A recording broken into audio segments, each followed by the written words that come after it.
اس قوم نے بھی آہ و بکا کیا اور اللہ تعالیٰ نے ان کے کیس میں وہ سن لیا اور انہیں بچا لیا. اور جب یونس علیہ السلام واپس آئے وہ تو دنگ رہ گئے کہ یہ کیا ہوا, میں تو انہیں عذاب کا وعدہ دے کے گیا تھا, یہ سارے کے سارے زندہ سلامت ہیں. اور اس سے بڑھ کر ان کو حیرانگی یہ ہوئی کہ وہ سب کے سب لوگ ایمان ملے ہیں.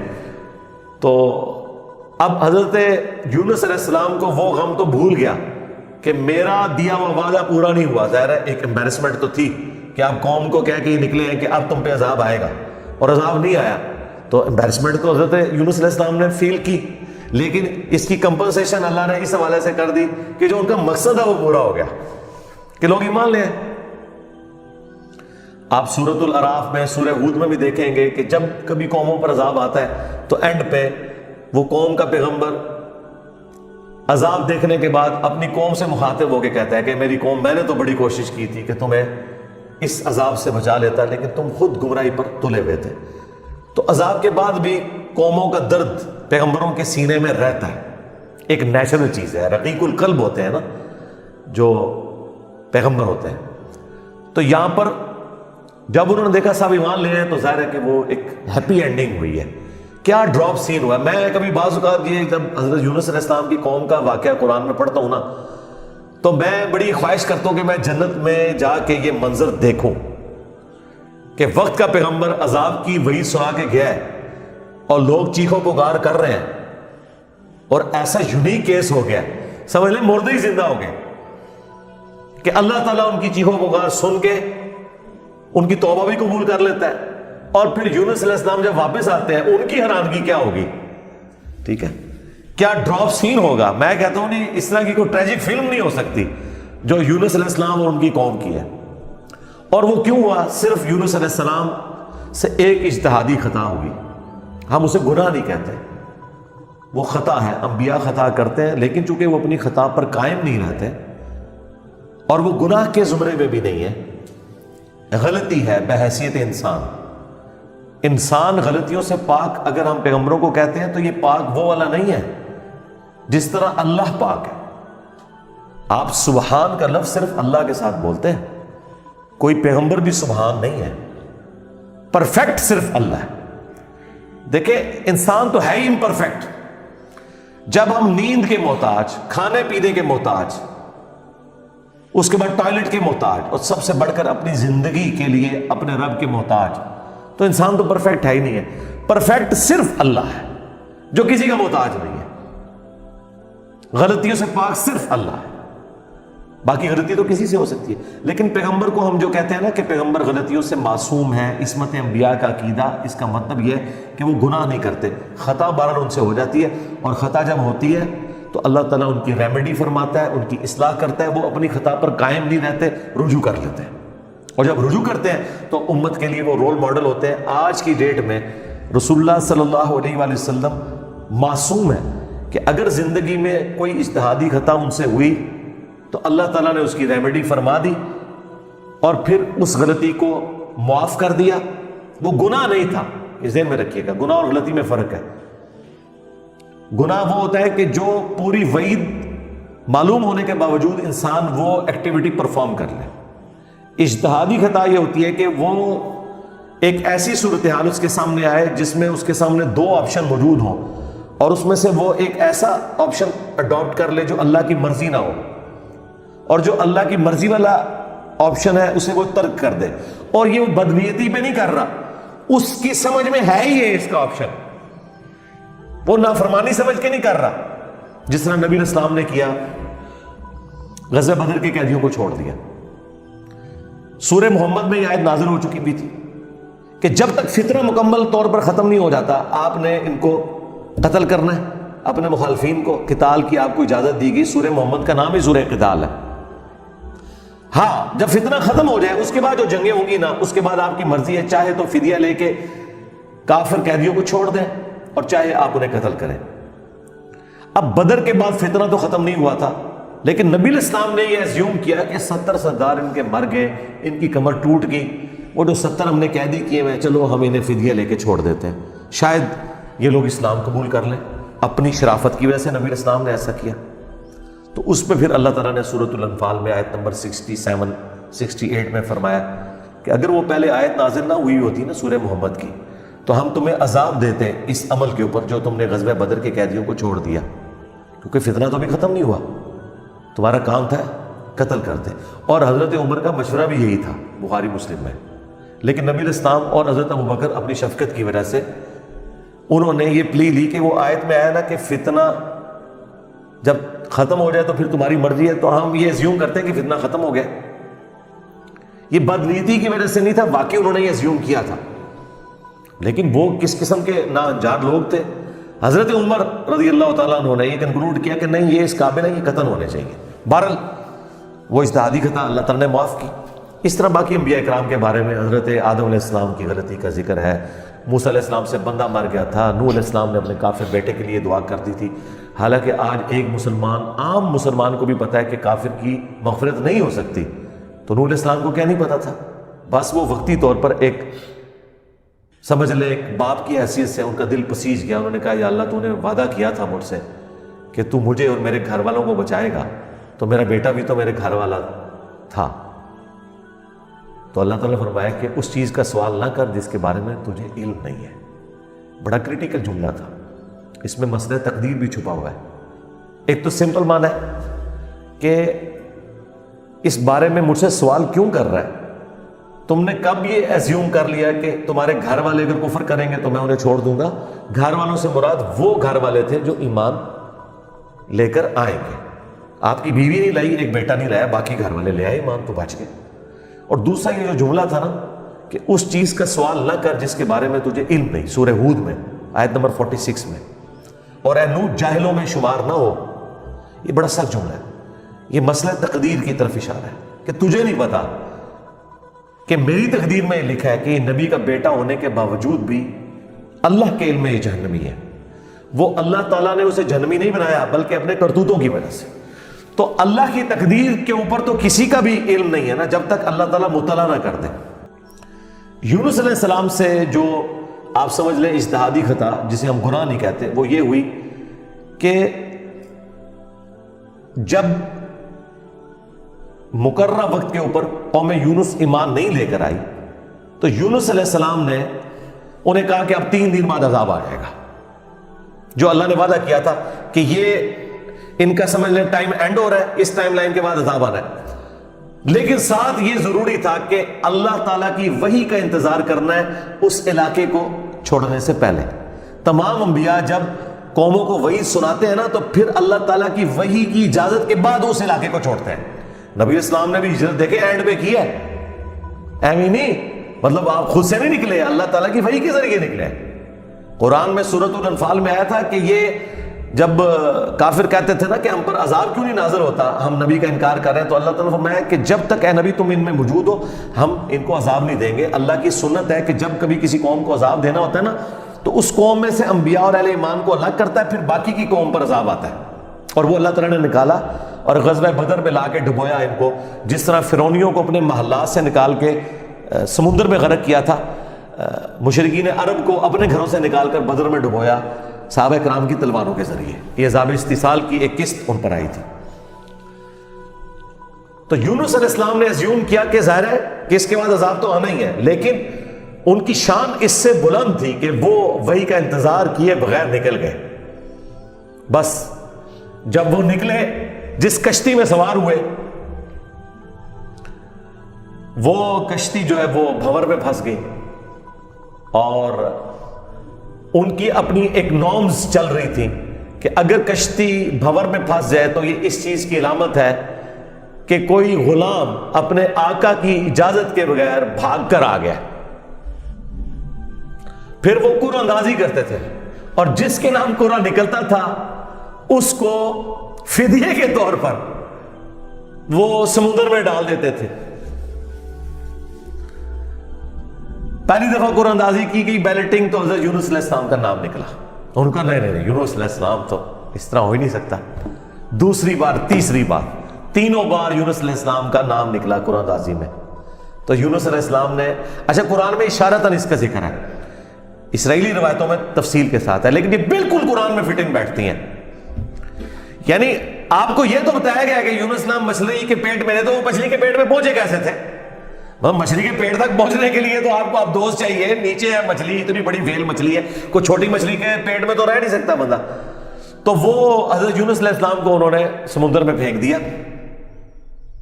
یونس علیہ السلام نے خود ہی کہا, ان کو کلک کر گیا کہ یہ معاملہ میرے اینڈ پہ ہے. انہوں نے کہا بھائی مجھے پھینکو, تم مجھے سمجھ آ گئی ہے. ذرا فوراً کلک کر گیا کہ معاملہ خراب میرے سے ہی ہو گیا.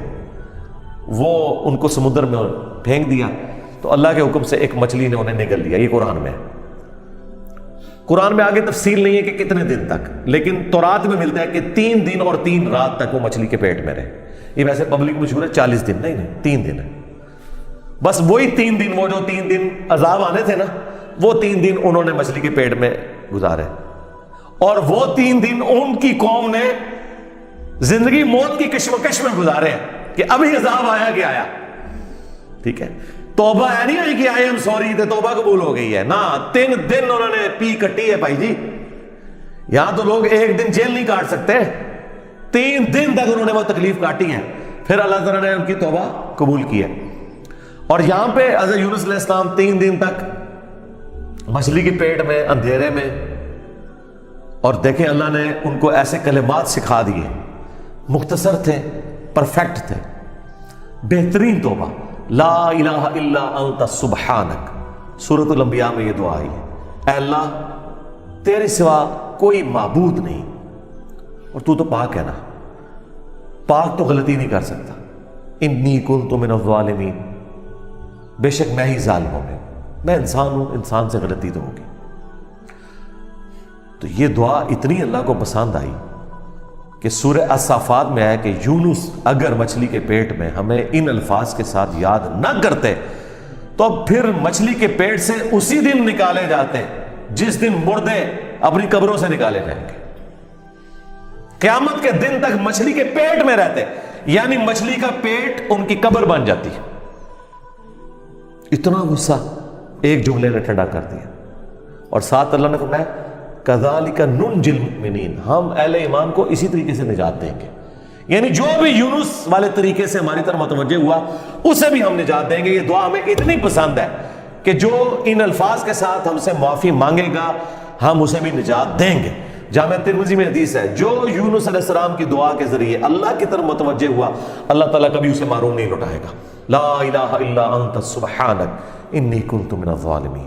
اور جمع کے صیغے سے پڑھیں گے تو لا الہ الا انت سبحانک انا کننا من الظالمین.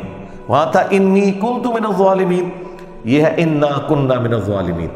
دونوں طریقے سے آپ دعا مانگ سکتے ہیں. بہترین دعا ہے یہ, اس میں اعظم ہے دعاؤں کی قبولیت کے لیے.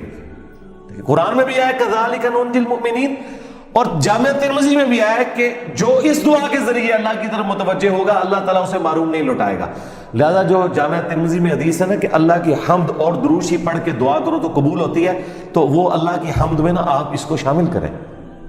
لا الہ الا انت سبحانک انی کنت من الظالمین, یہ اللہ کی بیسٹ حمد بھی ہے اور بیسٹ استغفار بھی ہے, اور ایسا استغفار ہے کہ اللہ کی رحمت کو ٹریگر کرنے والا ہے. دیکھیں آپ نے اللہ تعالیٰ کی کس چیز کو ہائی لائٹ کی ہے کہ یہ اللہ تو پاک ہے, تو غلطی کر نہیں سکتا, اس کی عظمت مان لی. اور پھر ساتھ دکھا کہ مجھے تو نے بنایا ہی ایسا ہے کہ میں غلطی کروں گا, تو دیکھ میں کمزور ہوں, میں مان رہا ہوں میں غلطی کروں گا, تو کر بیٹھوں تو معاف کر دینا.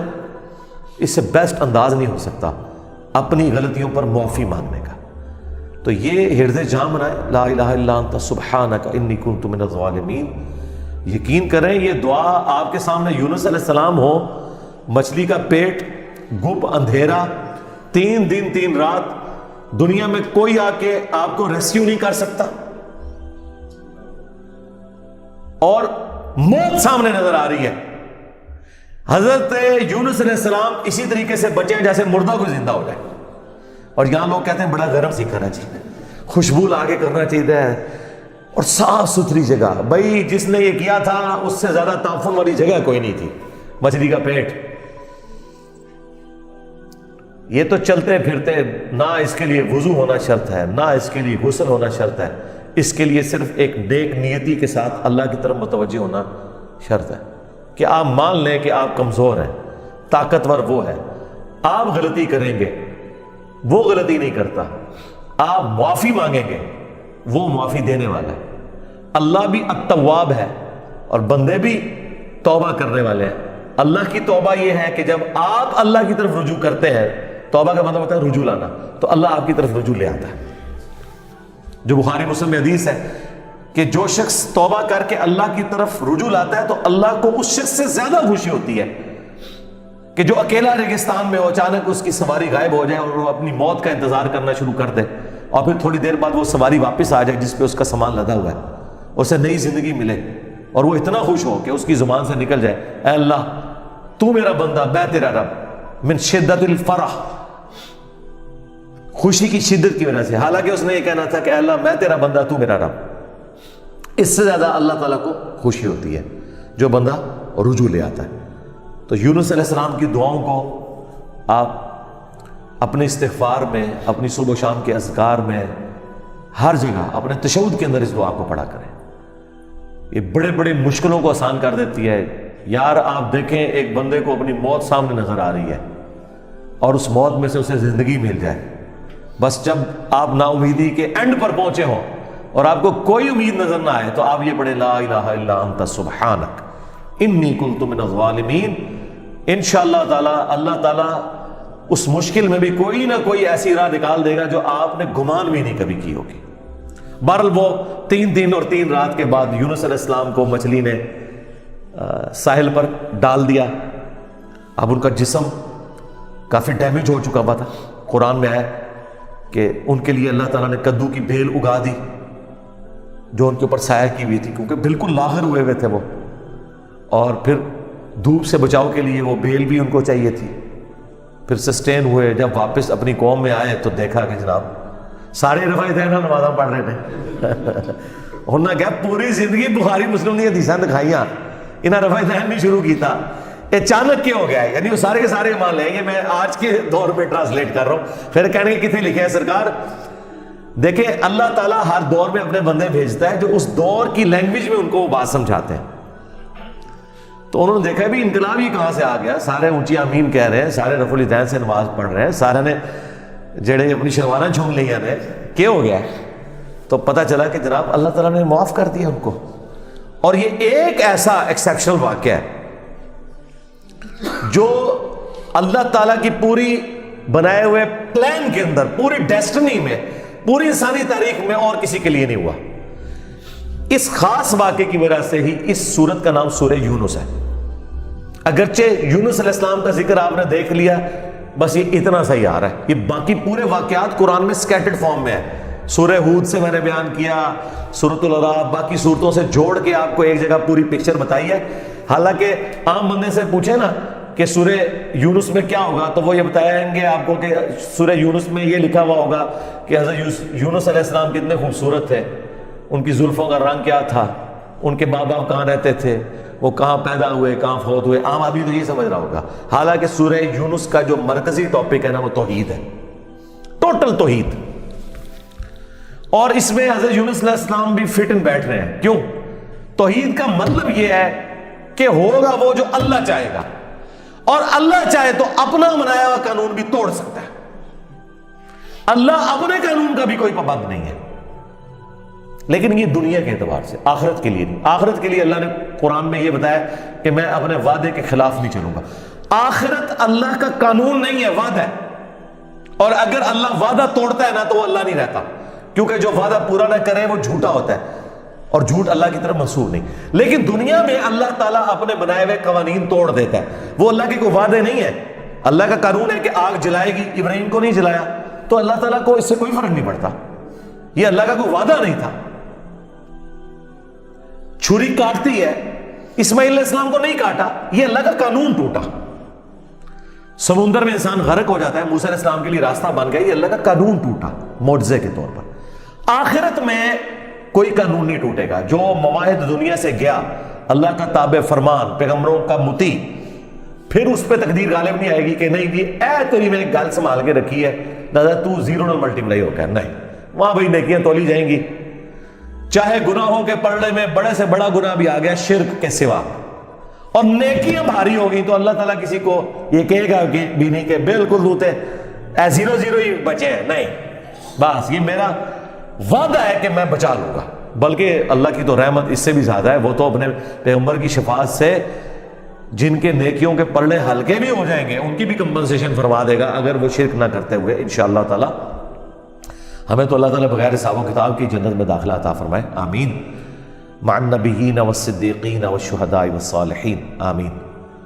بہرحال یونس علیہ السلام جب واپس آئے, انہوں نے یہ ساری بہاریں دیکھی تو ظاہر ہے کہ خوشی خوشی انہوں نے اس کو ایکسیپٹ کیا, اور اللہ تعالیٰ نے پھر اس کو قیامت تک کے لیے قرآن میں نقل کر دیا. اب یہ وہ الفاظ, اب یہ پورے واقعات آپ کے سامنے ہو تو اب آپ اس کا ٹیسٹ فیل کریں. اعوذ باللہ من الشیطان الرجیم, بسم اللہ الرحمن الرحیم. فلولا كانت قرية آمنت فنفعها ایمانها, پس کیوں ایسا نہ ہوا کہ کوئی بستی ایمان لائی ہو تو اس کو ایمان لانا نفع دے دیتا. یہ کبھی ہوا ہی نہیں ایسا.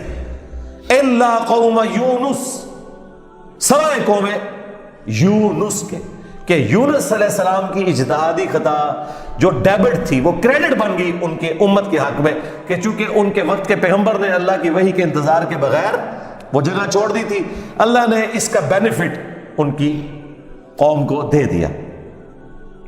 لما آمنوا, جب وہ ایمان لے آئے, کشفنا عنہم عذاب الخزي فی الحیات الدنیا, تو ہم نے دور کر دیا ان سے, کھول دیا دنیا کی زندگی کی رسوائی کا عذاب. وَمَتَّعْنَاهُمْ إِلَىٰ حِينٍ, اور ہم نے انہیں دنیا میں لطف اندوز ہونے کے لیے ایک اور مدت فراہم کر دی. اللہم احسن عاقبتنا فی الامور کلیہا واجرنا من خزی الدنیا وعذاب الآخرہ, آمین. تو یہاں پر وہ عذاب ہم نے ان سے دور کر دیا, یعنی وہ عذاب آیا ہوا تھا, اس کے اثار نمایاں تھے, پھر اللہ تعالیٰ نے وہ کھول دیا. وہ جس شکل میں بھی تھا, کو بادل آئے ہوئے تھے, پھر کھول دیے. وَلَوْ شَاءَ رَبُّكَ لَآمَنَ مَنْ فِي الْأَرْضِ كُلُّهُمْ جَمِيعًا, اور اگر تمہارا رب چاہتا تو جتنے لوگ زمین میں آباد ہیں سب کے سبھی مومن ہو جاتے. اس کا کیا مطلب ہے کہ اگر اللہ تعالیٰ زبردستی ہدایت دینا چاہتا, اس کا یہ مطلب نہیں ہے کہ اللہ تعالیٰ یہ چاہتا ہے کہ لوگ جہنم میں جائیں. یہ رسول اللہ کو سنگولر کے سیغے سے تسلی دی جا رہی ہے کہ اگر اللہ تعالیٰ نے زبردستی ایمان دینا ہوتا نا تو دے دیتا سب کو, لیکن اللہ تعالیٰ یہ چاہتا ہے کہ لوگ خود سے اپنی چوائس سے مجھے چوز کریں. افانت تکرہ الناس حتی یکونوا مؤمنین, تو اے نبی کیا آپ لوگوں کو مجبور کرنا چاہتے ہیں یہاں تک کہ وہ ایمان لیں؟ یعنی آپ نے زبردستی نہیں کرنا. حضور ٹینشن ہی بڑی لیتے تھے کہ میں دعوت دے رہا ہوں لوگ قبول نہیں کر رہے, تو حضور کو کہا کہ آپ نے ٹینشن نہیں لینی, جنہوں نے جہنم میں جانا ہے جائیں. سورۃ البقرہ میں ہے کہ ہم آپ سے نہیں پوچھیں گے لوگ جہنم میں کیوں پہنچ گئے. سورہ طٰہٰ میں آیا کہ ہم نے قرآن اس لیے نازل نہیں کیا کہ آپ مشقت میں پڑ جائیں. ما انزلنا علیک القرآن لتشقى الا تذکرۃ لمن یخشی, یہ اس کے لیے ہے جو اللہ کی دھمکی سے ڈر جائے. وما كان لنفس ان تؤمن الا باذن اللہ, اور کسی جان کے لیے یہ ممکن ہی نہیں ہے کہ وہ ایمان لے آئے مگر اللہ کے اذن سے. مراد یہ کہ صرف کوشش بھی کوئی چیز نہیں ہے, اللہ کی طرف متوجہ بھی ہوں, تقدیر پلس کوشش دونوں مل کے کمپلیشن کی طرف جاتے ہیں. ربنا لا تزغ قلوبنا بعد اذ هديتنا وهب لنا من لدنك رحمة انك انت الوهاب, آمین.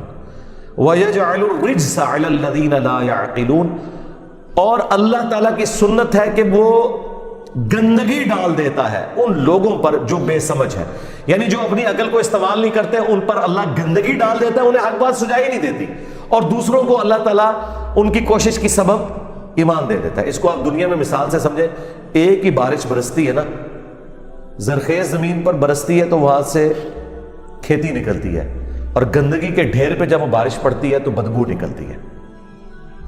اس میں بارش کا قصور نہیں ہے, اس گندگی کے ڈھیر کا. ایک شخص نے اپنے آپ کو خود گندگی کا ڈھیر بنا لیا کہ اس نے حق بات قبول نہیں کرنی, تو اس کا انصل یہی نکلنا ہے کہ اس سے آپ پورا قرآن گزار دیں, اسے کوئی فرق نہیں پڑے گا.